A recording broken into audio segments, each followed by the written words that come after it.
भवभयापहं भारतीपतिं भजगसौख्यदं भानुधीधितिं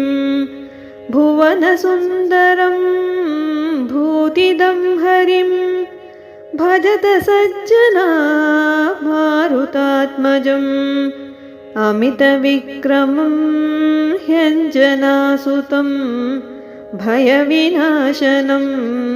त्वब्जलोचनम् असुरघातिनं ह्यब्धिलङ्घिनं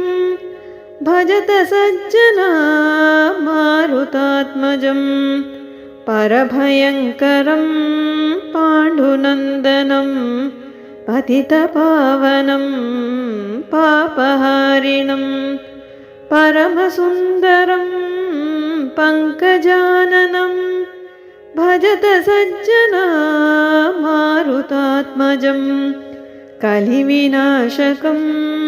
कौरवान्तकं कलुषसंहरं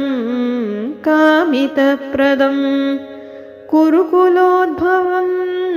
कुम्भिनीपतिं भजत सज्जना मारुतात्मजम् कपिकुलोद्भवं केसरीसुतं भरतपङ्कजं भीमनामकं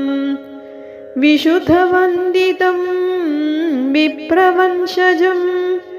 भजत सज्जना मारुतात्मजम्।